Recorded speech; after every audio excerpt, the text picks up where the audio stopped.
Welcome to another Liquid Bullet production. Today we're going to talk about the Claire Tiltman murder case. With us today is Mr. Vincent Wright. Thanks for coming, Vincent. Pleasure, thank you for having me. So can we just start with a little bit of your background, please? Yeah, sure. Well, I was a police officer for 5 years as a police constable. That was in the Metropolitan Police. 2 years in uniform, 3 years on a crime squad, which is not CID, which is a local crime squad. I left in '86. It was a good 5 years, no axe to grind, and that service was just incidental. It has nothing to do with my present investigation into this case. Obviously this began in '92 and '93, so I left in '86. Okay, can we just start with who was Claire Tiltman and what was her location? Yeah, Claire was living in Horns Cross, near Dartford, between Dartford and Greenhithe, and she just turned 16 years of age. She was just finishing off school, going through some exams.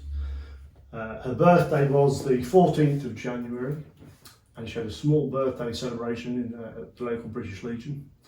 And then 4 days later, the 18th of January, she left home about 6 in the evening, walked a mile distant, intending to visit a school friend to discuss, college prospects, etc. She didn't get there, and she was found by people driving by on the main London road. They thought at first she'd been struck by a car. Very rapidly became apparent that she was the victim of a knife attack, which had happened in the adjacent alleyway. So to just ask you, how did you become interested in this case? Well, there was a case in July '92, the Rachel Nickell case, and at the time it was a shocking case and everybody was interested in that. Broad daylight attack on Wimbledon Common, and like just everybody probably in the country just reading about it in the papers, it was in the papers all the time and for a long time, and within a few years the police had latched onto a suspect called Colin Stagg. Several books came out on the subject. I was reading around the subject and Colin Stagg just didn't fit for me as a plausible suspect, and I began to dig, do local research, local libraries, local newspapers, collating a lot of information. And it wasn't until 2008 that that case was solved. Between '95 and 2008, I had 3 interviews with the police over that, putting my theory forward that it was a guy called Robert Napper. And as we all know now, it was Robert Napper. But then I wondered, what else was he doing? There was a long gap between between the murder and his conviction. What else was he up to? And just researching, there was several outstanding unsolved murders. One was the Claire Tiltman one, about 6 months after Rachel Nickell had been killed. And then 9 months later, there was the mother and child, Samantha and Jasmine Bissett in Plumstead, who'd been murdered. Now that case, the Bissett murder, was solved promptly, relatively promptly, and that identified fairly rapidly and convicted Robert Napper.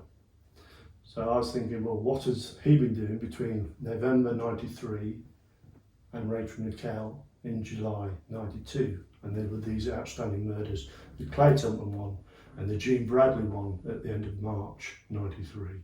So I began to focus on the Claire Tiltman one, and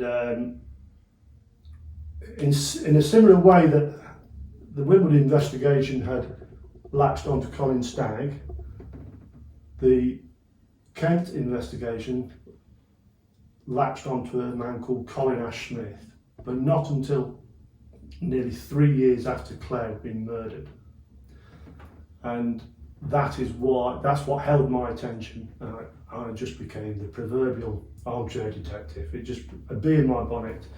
I was right about the Nickell case, as were other people actually, and serving police officers, not least Alan Jackerman, who arrested Napper for the Bissets. But I was working in isolation, and this end became apparent in recent years. So now my focus is on Claire Tiltman, and I think that although technically it's been solved, it hasn't been solved in my opinion. It's not Colin Ash-Smith. Can I just pick up a little bit on Colin Ash-Smith? Can you tell us a little bit of information about him? A local man, he was born in 68, so he'd be 53 now. He grew up in the area. His parents were well-known local Labour councillors. His mother went on to become mayor in Greenhithe. So a well-known family, but Colin was, the word is an odd child to many people looking on. He was a bit of a loner. He was bullied at school, very few friends. He was the obvious, no, it's not the right word, the obvious, but he didn't help himself, and especially not when it became apparent that he had two serious attacks on two of the women. So with hindsight, which the police didn't have at the time, I understand why he became a suspect. But I have statements from some of his closest friends at the time, and the woman who later became his wife, and none of it adds up. None of it adds up. He was mild-mannered. Yes, he had a possession of knives. Now, how can I say he's mild-mannered when he attacked two women? He was an immature fantasist. I'll talk in more depth about those two attacks a little later. But in October 95, he attacked Charlotte Bernard, only about 200 yards from where Claire was killed in the alleyway. So the red flags went up, and it's perfectly understandable to see why the police were interested in him. And then when they searched his flat, they found a connection, half a school tie. The other half was found at the scene of the Beverley Godfrey attack, which happened 5 years earlier in December '88. So, looking at Colin Ash-Smith with those facts, most normal people would say, yeah, he's got to be a dead cert, but I'll go on to explain why that's not the case. Vincent, can we just ask how you sort of gather your information and get your source? Yes, it's been a slow accumulation over 25, 26 years now. I'm a person without any authority or official standing. I do not represent Ash-Smith or the Tiltman family. I'm completely independent. And I mentioned earlier those trips to local libraries to dig out newspaper clippings. Often local newspaper clippings will follow a story long after the national press have lost interest. And I picked up several very interesting things regarding the Tiltman case. So it never really fell into my lap until after Colin Ash-Smith was convicted, and he wasn't convicted until 2014 for the murder of Claire Tiltman. I wrote to the court, I wrote to Ash-Smith, I got permission to access the trial papers, and I have them all, thousands and thousands of documents. I've been through them with a fine-tooth comb, and they've been revelatory in several ways. So could you tell us a little bit of how they built the case against Colin Ash-Smith? Yeah, well, that's amply demonstrated. There was a BBC documentary called The Prosecutors, which was broadcast a few years ago. And one of those documentaries featured the Ash-Smith case, so people could sit and watch and how the police and the CPS gathered enough for them to consider it to be worth putting, going to trial. But early on, remember, Claire was killed January 93. They didn't have a proper suspect until October 95, when it became Colin Ash-Smith. And at that point, they became so convinced of his guilt, really, no other word for it, that they pursued him. Now, I understand that, I do, but it's looking back. I've had the luxury of time, and they're always working to a budget and have to work in the present time with new cases coming in. But there's many things which point to another suspect, and it's the same suspect, in my opinion, who was responsible for the killing of Rachel Nickell and Samantha and Jasmine Bissett. And I think he's a strong contender for the Jean Bradley murder. So just jumping back to Colin Ash-Smith, I presume he was pleaded not guilty. Yes, it went to trial. Regarding the other two women, he pleaded guilty, and it's an unusual thing where murderers are often very circumspect in what they disclose about their activities. They don't tend to provide detail. But I've got what's called the life maps of Ash-Smith, which he did in prison, a sort of psychological treatment of coming to terms and understanding of your behaviour. And he goes into extraordinary detail of his attack on Beverly Godfrey and Charlotte Bernard, but he always maintains his innocence of Claire Tiltman. So it seems strange, really, if he's already admitted to them ones. Why not? If he's done it. Yes. I mean, yeah. He got life the first time round, so it wouldn't have added any more to his sentence. But, I mean, he did know the family. He knew Claire's family not well. He'd played one or two games of pool with her. The local British Legion club seemed to be the social hub, and an awful lot of people in the Greenhithe area patronised it. They knew each other, if not well, but at least by sight. And he was in the British Legion club on the night of her birthday. There was also a council meeting there where his parents were in attendance too. So he knew her and would be on first name terms, but they were not friends. They were not socially engaged in any way, but they would recognise each other, which is another complicating factor, because looking at witness accounts, according to the prosecution side of events, is that he was out and about in his car, a very distinctive white Ford Capri with a full spoiler body kit, a huge whale tail spoiler. Everyone knew that car in the area. That's what did for him on his attack on Charlotte Bernard.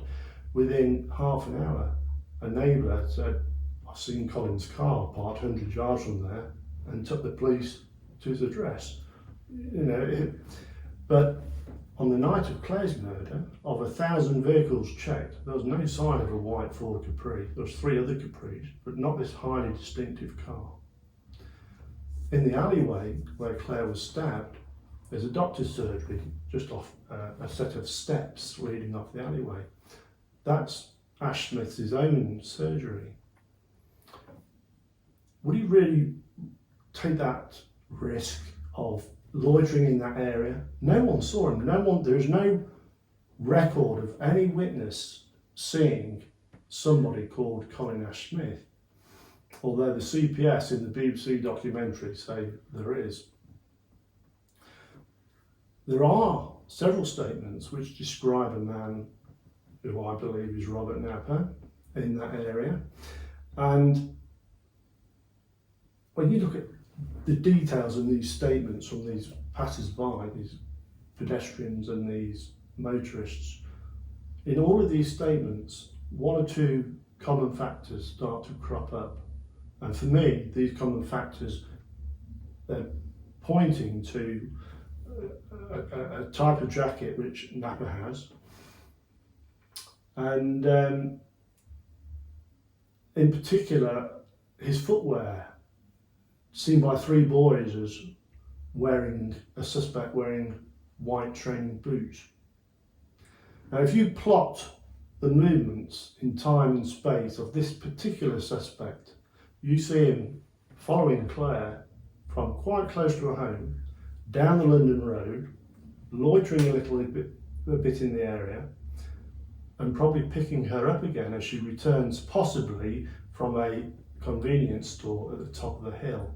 That's never been established as fact, but Danny French was one of the last people to see Claire Tiltman, and he was coming home from work.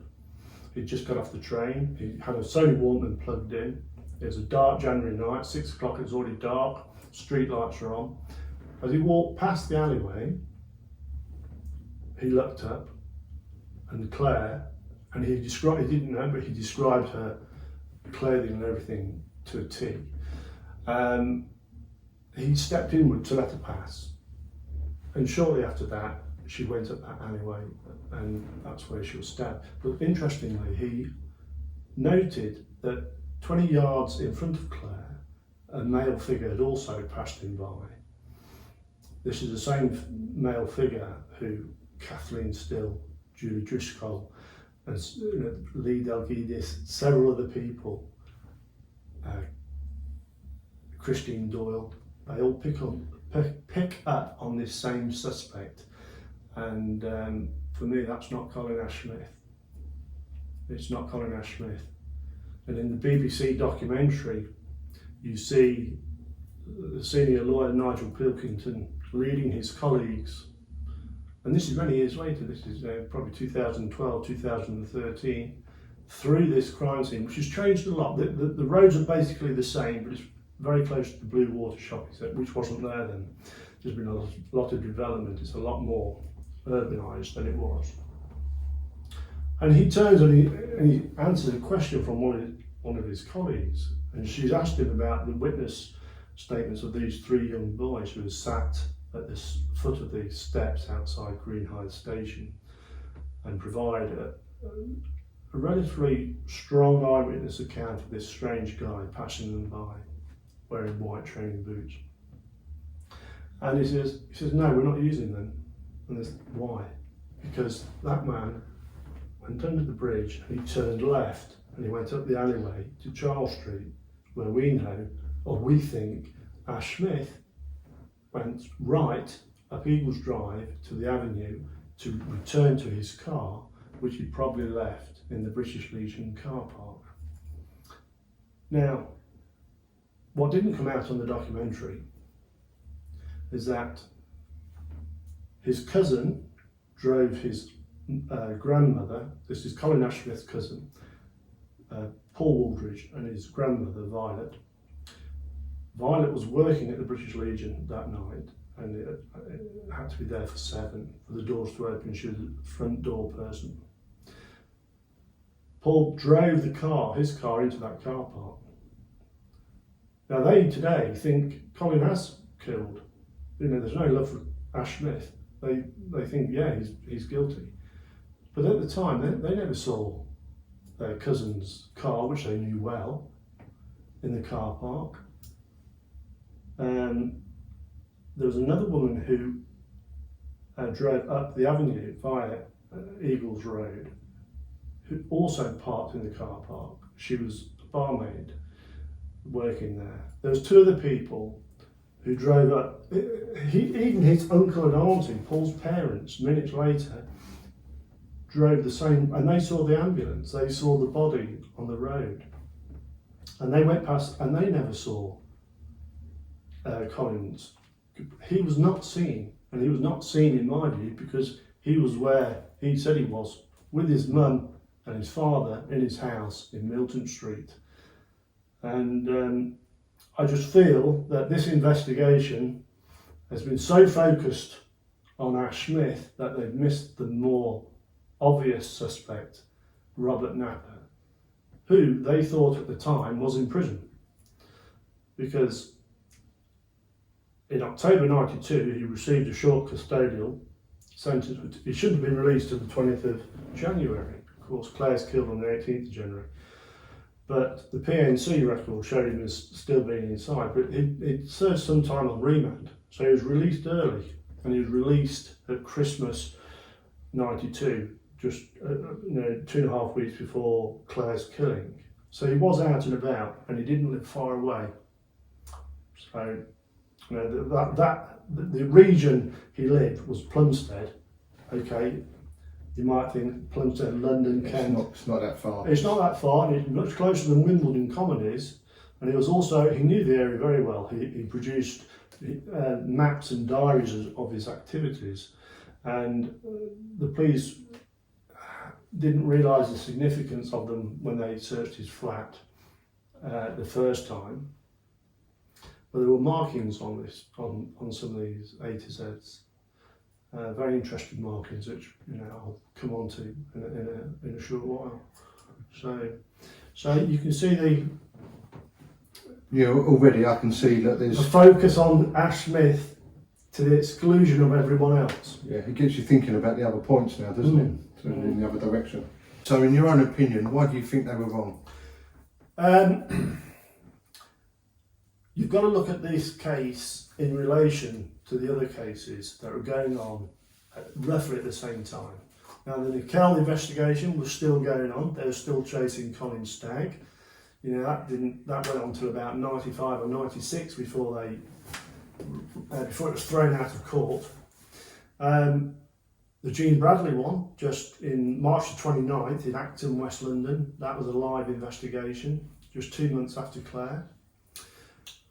The Bissett murders, okay, that was 9 months later, but for nearly 3 years, the police didn't have any strong leads on the Ash-Smith, on Ash-Smith at all. But they went through the right process. I mean, the SIO, Superintendent Owen, the original SIO, he approached every murder investigation and said, is there a chance that Claire Tiltman's murder is connected to the investigation you're looking at? And I've got the written replies from all of them, and they all said no.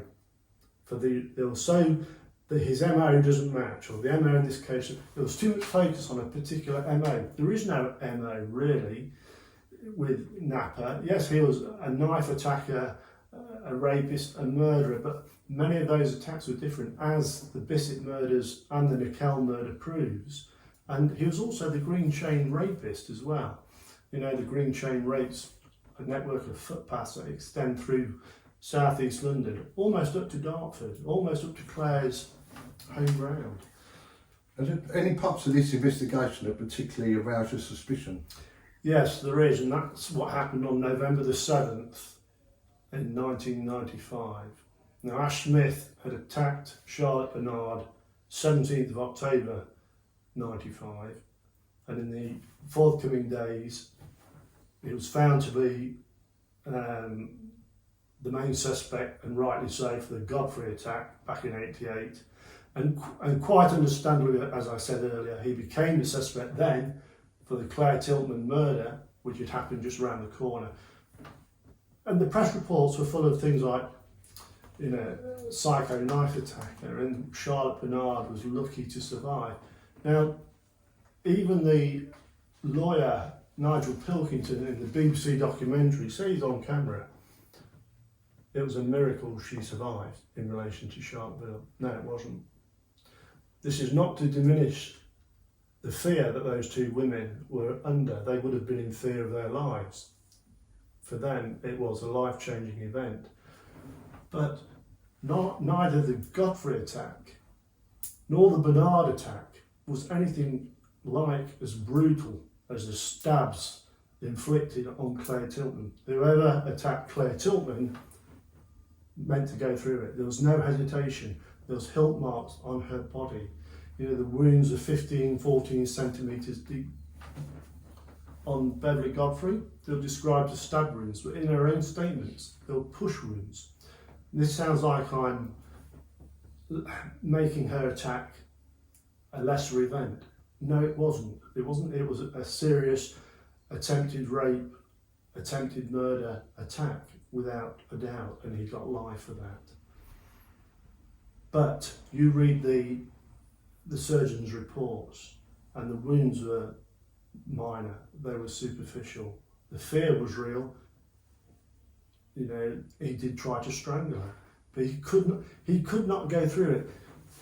I referred to him being a fantasist, and he was, but unlike Napper, who suffered psychosis, diagnosed paranoid schizophrenic, Napper was out of control. When he was in the grip of his illness, he was out of control. Ash-Smith was always aware of what he was doing, and that there was part of him that couldn't go through with it. You know, after the attack on Godfrey, he was several days off work. He got home, he was thrown up in the basin. It revolted him. He couldn't do it. He tried again with Charlotte Bernard, the one that Pilkington said she was lucky to, you know, it was a miracle to survive. Well, she was kept in for a couple of days observation, and she had some stitches, but they were minor. They were superficial. Just it said just down through the fat, you know, the fat layer, the skin layer. What serial attacker do you know that becomes less dangerous, less lethal as they progress? Not many. They maintain them. They go in half-hearted. They go there to do the job. Yeah, they go there to do the job, and whoever did Claire Tiltman was there to do the job. And I'll just, you know, I referred to hilt marks on Claire's body found at the post-mortem. The thrust of the knife was that strong. They also found those same pattern of hilt marks on Rachel Nickell's body. It was described as a single-edged sheath knife. Well, that's raised an interesting point, because both knives from the Godfrey attack and the Bernard attack, owned by Ash-Smith, were recovered. The attack on Nickell, the attack on the Bissetts, the attack on Claire Tiltman, no knives have been found. It's a very curious thing which I discovered quite recently in a book. I mentioned him earlier, former DS Alan Jackman. It's an excellent book. It's called Through Glass Darkly, and every investigator or person with an interest in this should read it. It's just a shame it didn't come out 20 years ago. I was reading through that book a few months ago, and I discovered something I never knew, that Robert Napper ordered two specific knives. They're called SOG knives, and they're replicas of a knife used by special forces in Vietnam. It stands for Secret Observations Group. It was an untraceable knife, so it was designed for assassins in Vietnam that couldn't be thrown away and then couldn't be traced back to US soldiers. Now these knives, they're £60 each. Now he was on a minimum wage, and he bought one knife by mail order, this is Napper, which was delivered to his house just a few days before Rachel Nickell was murdered. And it is a single-edged sheath knife with a hilt. And he bought another one, this was the one that really surprised me, just after coming out of prison in Christmas '92, which was delivered to his new address in Plumstead, virtually the same knife, the same style, again about £60. You know, just 2 weeks before Claire's killing. You know, that kind of guy out on the streets, we know now he killed Nickell and the Bissets. What was he doing between those two incidents? So it just springs up in my mind, to come out of jail and then order a knife like that. Yeah. There's a reason behind it. It's Well, just not before to cut your potatoes, is it? So precisely that, and the magistrate at the court noted that he was. This is in October '92. That Napper was at the time in a very disturbed state of mind, and asked for medical reports. I don't know what, it's hard to get hold of that stuff. Data protection. I've written letters to every hospital, etc. I know he was receiving counselling at the Molliere Hospital, but if that was made a point in his sentencing, in his consideration of sentence in October '92, surely the probation service would have followed up on that, and maybe Napper had some more counselling. Where did that, if so, where did that take place?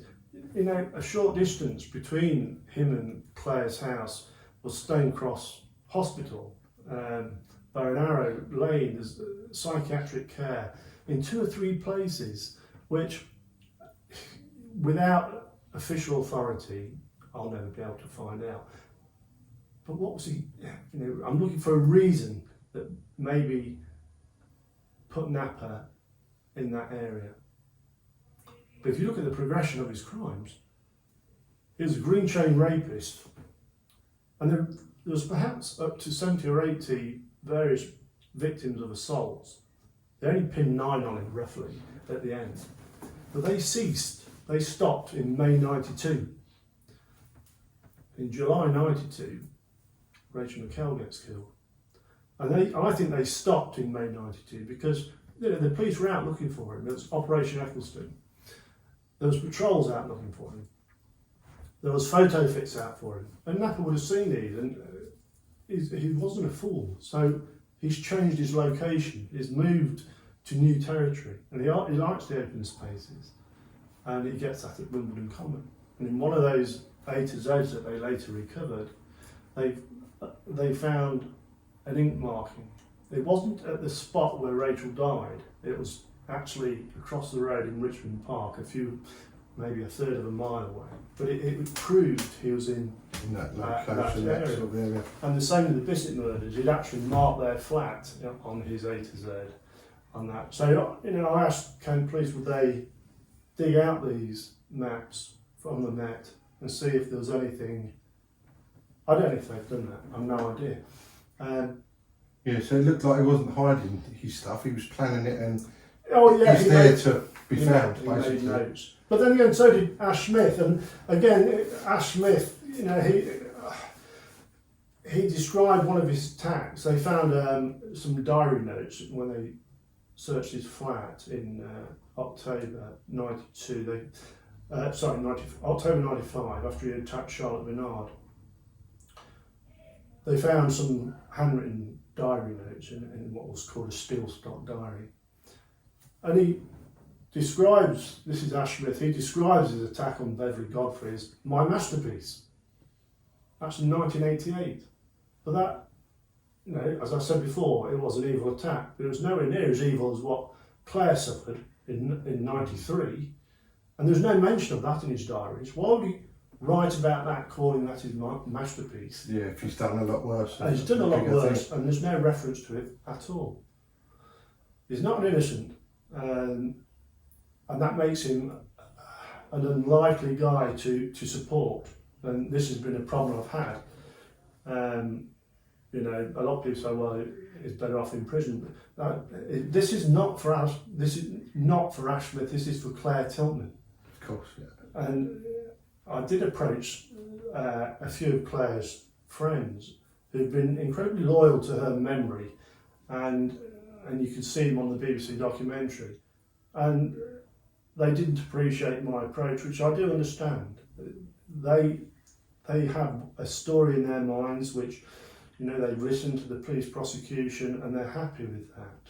For them, Ash-Smith is a guilty man. If they ever watch this and have any questions and want more detail, I'm more than happy to provide it. what they didn't know, because that documentary, the BBC documentary, didn't show, was the details that point to Napper instead of Ash-Smith, the white training shoes, the purchase of these knives. He had a very funny walk. He walks with a stoop, quite a profound stoop. Several of the witness statements refer to this at the Claire Tiltman case. The same unusual gait was spotted at Wimbledon. It was spotted at the Jean Bradley murder. What else? The Kathleen Still, one of the witnesses at the Tiltman scene, described a man crossing in front of her, just yards from the alleyway, and describes him as a baby face feature. That crops up at Wimbledon again, the baby face features. But the jacket in particular that he was wearing, described variously as denim to old leather to bomber style.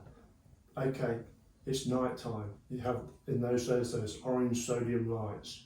They change the colour. As you move in and out of those pool of lights, colours change. So don't take too much notice of the colours really, but the physical description of the jacket is more important. And several of them pick up on this suspect wearing a jacket that had slanted pockets, chest pockets, just below the hips, either shiny old leather or gabardine, i.e. a shiny material, not a canvas or a cotton material, zipped up, bit of a collar.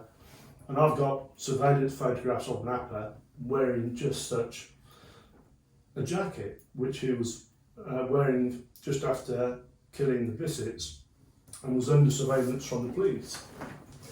You know, I've got jackets that are 5 years old. It's more than plausible a man with very little money would hang on to that wardrobe. Some clothing. But the white training boots keep coming back, and had they have correlated or corresponded more between the various murder investigations at the time, they could have, this stuff was there, it's been sitting there waiting to be connected.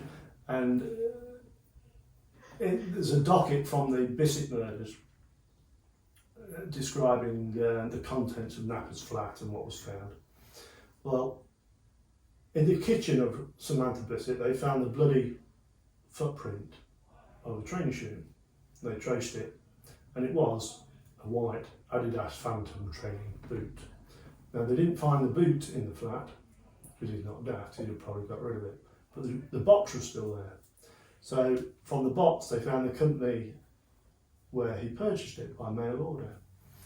And, you know, I've got the details. Interestingly, the dispatch note from the company says, dispatch to Mr. Napper at this address on the 28th of January. And that's 10 days after Claire's murder. So I'm thinking, oh, maybe not then. But his Woolwich Building Society account says cheque cleared 12th of January. So the cheque's cleared on the 12th of January. In those days, it wasn't so computerised. A lot of invoicing was done at the end of the month, you know, tidying up the paperwork. Or he was wearing a pair of white training shoes at Claire's murder. Binded ones. Binded. Some new ones. Bought some new ones, exactly. There are too many coincidences, and I don't know why they've been ignored. And this is why I'm here, because it needs looking at.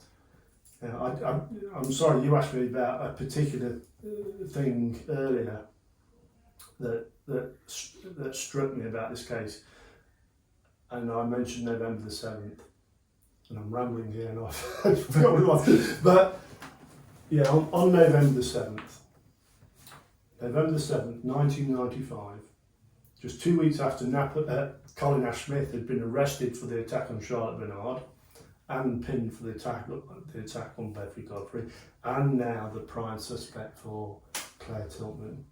The police invite the original pathologist, Dr. Heath, back to Dartford. And on that day, he is asked to physically examine Charlotte Bernard and then Beverly Godfrey. And then he's briefed as to why he's been asked to do that. And this is where it gets very, to my mind, disturbing, because there's one thing about Colin Ash-Smith that puts him in the 8 to 10% of the population, and that is he's left-handed. And lo and behold, in my opinion, Dr. Heath's new report comes out and says the assailant was left-handed. In his view, it's very different to his original pathology report written nearly 3 years earlier. And to me, that is not right. That needs investigating. That is far too obvious, and that's making a suspect fit a crime rather than the other way around. Yeah. And I've done some research on this Dr. Heath. He was removed from the Home Office pathology list in 2009 for misdemeanours or anomalies in other cases, and they investigated him back as far as 96, but no further. And of course, Claire was killed in 93. He was also the pathologist at the Russell murders, for which Michael Stone's serving life. There's awful lot of people don't agree with that, and I'm one of them. That's a different story. But it shows you his name crops up again in the Stuart Lubbock case in Essex in, I think, the year 2000. Controversial. That's the Michael Barrymore swimming pool, isn't it? Yeah. It is. So I try to get advice from professionals, from pathologists, and most of them just blank me. Who am I? I'm nobody. You can just ignore the letters. And they did, virtually all of them, except Dr. Rouse, who was very polite, but explained that for rules of confidentiality, he was unable to engage with me. And I accept that. And of the 4 pathologists involved in the Tiltman case, Dr. Rouse, for me, was the one who produced the most standard report that didn't apportion handedness or anything. He was neutral on that. As I've told you already, Dr. Heath definitely assigned handedness in the attack, saying the assailant was left-handed. Professor Venezes in 2013 has virtually backed up Dr. Heath. And it's a controversial principle, this notion of handedness. And eventually I did get hold of a pathologist, a Scottish pathologist, Professor Jamie Grieve, who's been very good, who's been very frank with me. Now, he doesn't agree with quite a lot of my thinking, but he has issues with what took place and this deliberate pointing out of handedness in a forensic point. He has issues with that. But, I do not speak for Professor Grieve. He has his own thoughts, and he was an advisor, and that is it. But there's something wrong there. Vince, can we just go into details of you're saying about being left-handed with a knife and stuff? Can you just explain a bit more how that would make a difference to the injuries? Okay, well, she was attacked in a narrow alleyway. Concrete wall down one side, wooden fence down the other side. If we look at the statements, it would appear that this suspect, who I believe is Mr. Napper, went in the alleyway first. Now, he's done that on his green chain rapes. He's got ahead of the victim, run ahead of the victim, double back, surprising. But anyway, in the Tiltman case, it would seem Claire entered this alleyway seconds after this person, as yet unknown, entered the alleyway ahead of her. Now, a third of the way along the alleyway, there's a set of concrete steps leading up to the doctor's surgery. My scenario, and it is my opinion, is that he went in ahead of her. It was poorly lit, the street light wasn't working at the time. Knowing or had a strong sense that she'd come down this alleyway, or hoping that she would, and he stood on this corner just down the side. Then as she came up the alleyway, he had peered out, and she would have been as you are to me, and then he struck the first blows. And the first blows were here. And there was 2 more on her back, one here and one on her chin. There was 9 blows struck upon her, 5 of which, as individual blows, would have eventually caused her death. But one blow, one stab in particular, which rapidly caused her death, and that was the one through the top left shoulder, which I'll come to in a minute. The interesting thing about these wounds, and obviously I am the amateur here, but it's a common sense thing. Every one of those wounds inflects to the left, off the vertical, if you have her spine there, every single one, not one of them lean to the right. If a right-hander holds a knife or an object and grips it tightly, then the natural thing is for the wrist to turn inwards, never turns outwards. That makes a weak hold. For a left-hander, obviously it's opposite.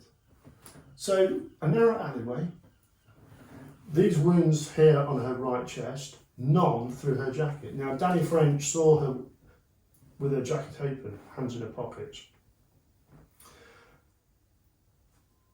If a left-hander, so that jacket needs moving out of the way, or otherwise there'd be damage to the jacket, there'd be knife wounds in the jacket. If a left-hander did it, he'd be cross-handed doing that. But it's a perfectly natural movement for me to lean over and grab you, pull you and stab you like that. Yeah, to move the jacket automatically, wouldn't it? So, this is all assumption, but it does need looking at.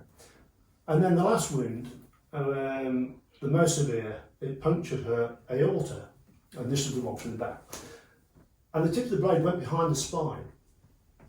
So, from that point on, she was bleeding profusely, and externally too, whereas the other wounds were perhaps bleeding internally. But this arterial damage caused an arterial spray, and it was only found on the wooden fence palings on the right-hand side. Now again, for a left-hander to inflict that wound on a retreating person, it's an unnatural, eccentric movement. It's an entirely natural arc of movement for a right-handed person. And for that blade to pass behind her spine into the aorta, I find it hard to imagine how a left-hander could have done that. And she died within seconds of that blow. There were several passers-by in cars as she emerged from the alleyway, who saw her emerge from the alleyway. And they thought she was a young girl having some fun and being chased by friends. They heard screams. And one woman remembers looking in a mirror. She had her children with her, I think, sort of children. And then seeing her slump down against the wall against which she died on the footpath within minutes. I mean, they tried giving her, a motorist tried giving her CPR, the ambulance was there within minutes, but it was too late because of that major wound through the aorta. But to my mind, and I wish somebody out there does challenge me on this or come out and examine this, because that updated pathology report by Dr. Heath is wrong. Bold statement from me with my out-of-date first aid certificate, but what I'm making the point there is that it defies common sense. It just defies common sense that could have taken place in that way. And then for him to produce this assailant is left-handed, it's far, far too convenient, far too easy. So that's my main concern, really, on this entire case. It really comes down to that. Notwithstanding all the other coincidences that suit Napper very well indeed, with the white training shoes, the purchase of the 2 knives. It seems to be a lot of different views that just highlight that up, don't they? Yes. Yes, it's not just my view. It's not just one thing. It's many. It's many different things. And when I've sat down with various people, and it's a big subject, but when you have the time to they start, oh yeah, well why didn't they pick up on that? Well, I don't know why they didn't pick up on that at all. I've no idea. I've asked them, but the case is solved. They're not going to do anything unless they get a judicial instruction to do something, and that needs doing. because Claire Tiltman does not have justice. Yeah. I think it's good though to be able to, for people to make their own mind up. They can see now Yes, they don't have your to side, agree. and they can see the original side, Yes. and they can make their own mind up with which they believe, can't they? But I hope they do, and perhaps I hope someone asks me questions, because if I'm wrong, I will doff my cap and apologise. There's this confirmation bias. Am I guilty of that? At each and every stage of, am I seeing things that are not there? So I double check with people. Oh yeah, I see. But I don't know.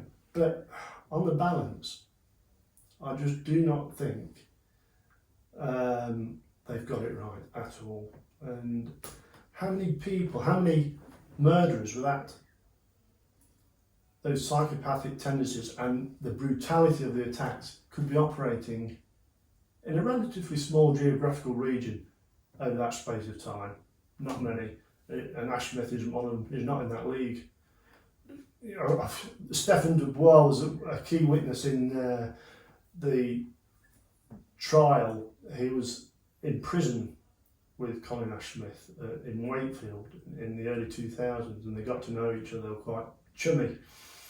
But Dubois made a statement which the police say puts Ash-Smith in the scene. Well, Ash-Smith has never denied that. He says, you know, the day after Claire's murder, when he phoned up and said, look, I was in the area with my mother, I was near a zebra crossing up by the British Legion. And they're believing a statement by a fellow prisoner who, by his own admission, was on heavy medication at the time, and who I have spoken to several times in the last few years, and has told me himself he wants to make clear what he meant by that statement. So that doesn't hold water. But it's Can I just ask? I'm sorry. Can I just ask about Colin Ash-Smith said he was with his mother that day? Yeah. Did she give a statement forward? What was her claim for that? Yes, well, on the night, she'd been off sick that day, and Colin he was working as a milkman at the time, and he'd been doing that job for, I don't know, just months rather than years, probably a year or something like that. He'd been up to Ruislip on a course that day on Monday the 18th of January, and he got home, and his mother says he got home about 5 or 5:30, came straight in the house. But she needed an errand, she didn't drive. And it was well known that Colin would drive his mother everywhere. It is well known that Colin wouldn't walk 100 yards if he could drive 100 yards. And their story is that Diane Ash-Smith asked her son to drive her up to one of her constituents, she was a Labour councillor in the Greenhithe Swanscombe area, to deliver a letter. And she did that.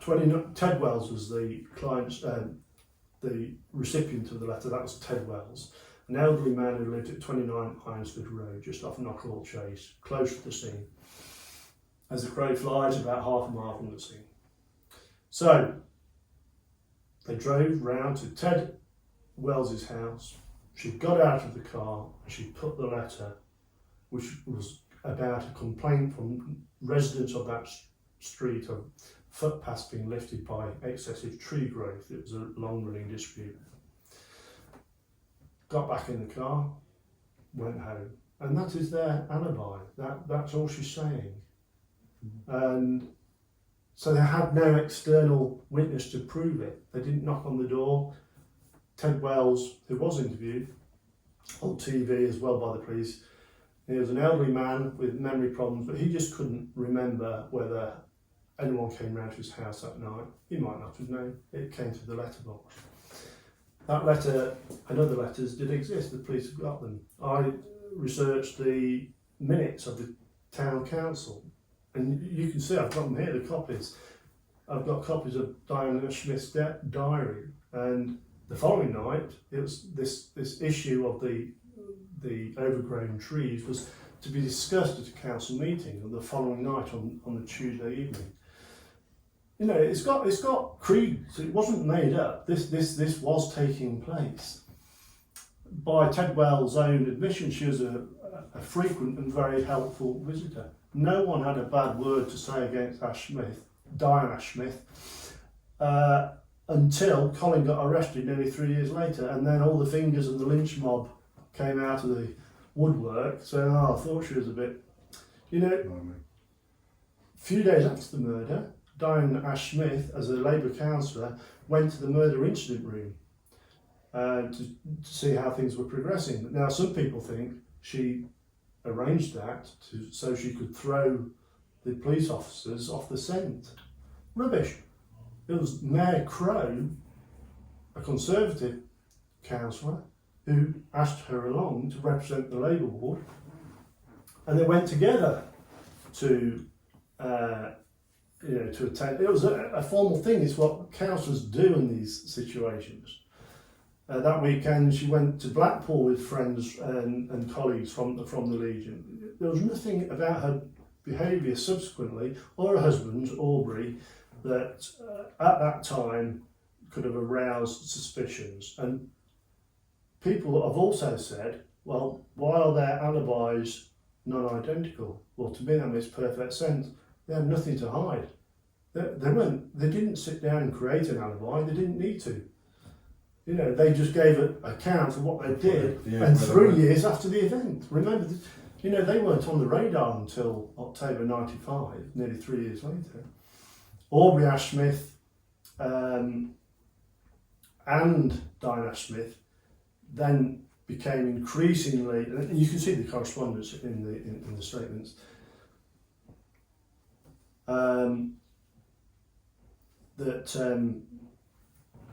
This was after Colin's arrest in October '95. The focus became intense on the Ash-Smiths. They felt paranoid. People were pointing the finger at them. They couldn't go to the Legion. There was a bad atmosphere. And Aubrey Ash-Smith was interviewed by Jonathan Marland on Meridian TV, and it came out as a short documentary called A Mother's Love, and it showed you the two mothers, Lynn Tiltman and Diane Ash-Smith, interviewed them obviously separately in their own homes for their views. Very interesting. If that can be shown again publicly, it should be. Diane maintains eye contact all the time. There is no wavering. She speaks quietly.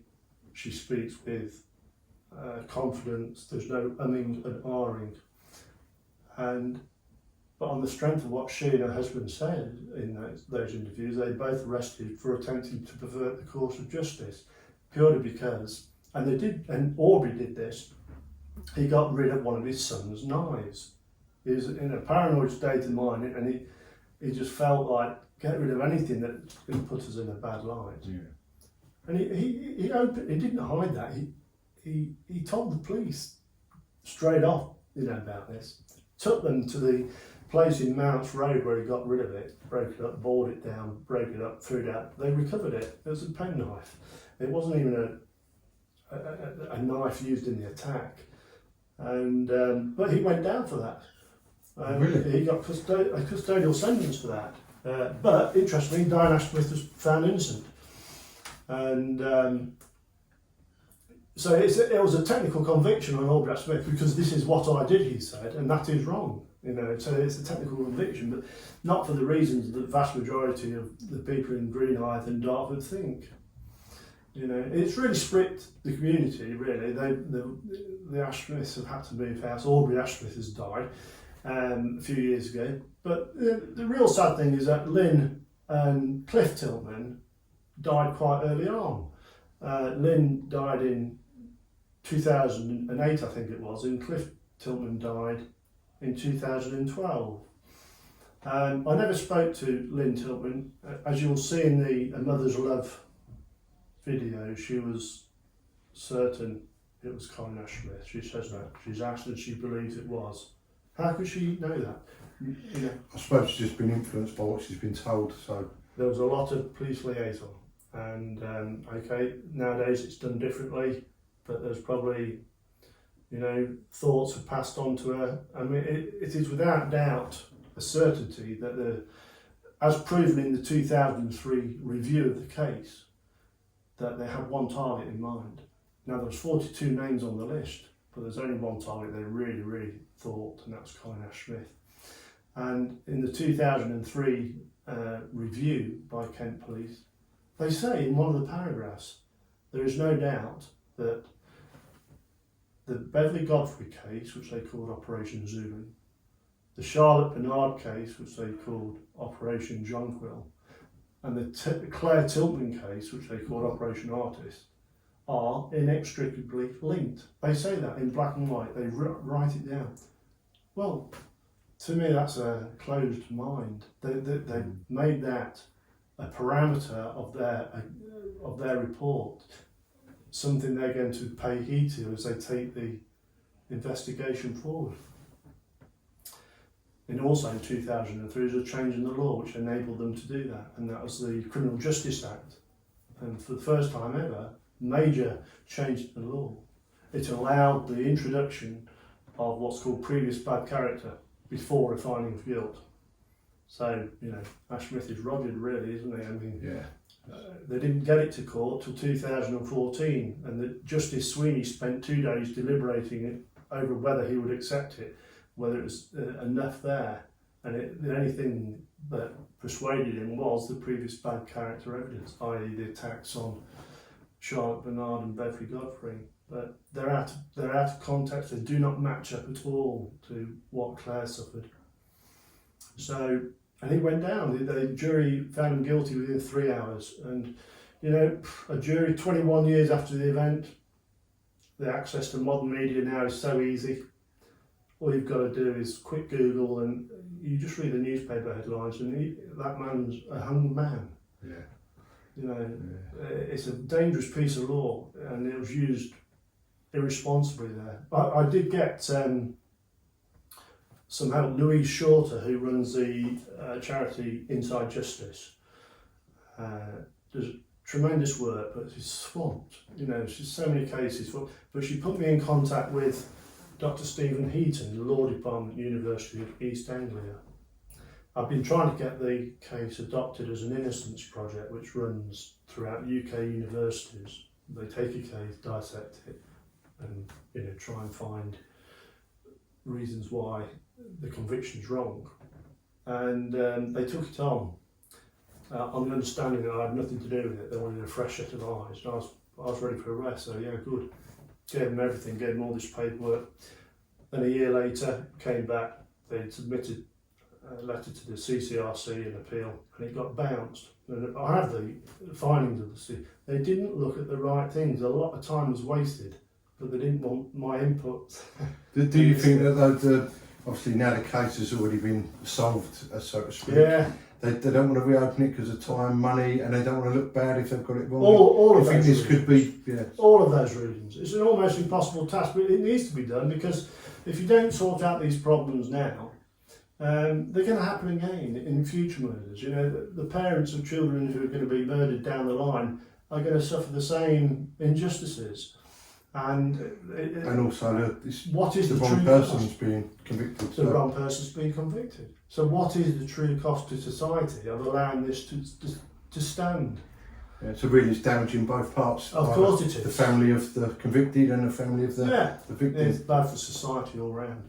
And that's what it's going to take. I did. Robin Murray was Colin Ash-Smith's original solicitor when he was arrested in '95. He's quite an eminent solicitor in Kent. Didn't respond to any of my letters, thank you, but there we go, used to that. But his statements, I have them all. He objected so strongly to the interviews that when Ash-Smith was being interrogated, the illegality of the process, the fact that SIO Bidis, who had taken over at that time, was actually conducting these interviews. That's unusual for a senior officer to do that, but he was in on them, him and DS Brisley. Interrogation should be hard. There shouldn't be pussyfooting around, to be honest. You've got to interrogate. It has to follow principles, and it didn't. That's the problem. There's a letter from Stella Morell, as she was, who became Colin's wife. She sadly passed away too.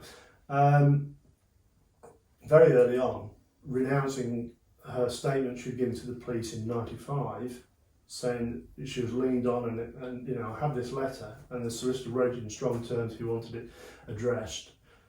But then as the years progressed, by 2012, 2010, just before she died, she was of a mind that perhaps Colin had done it.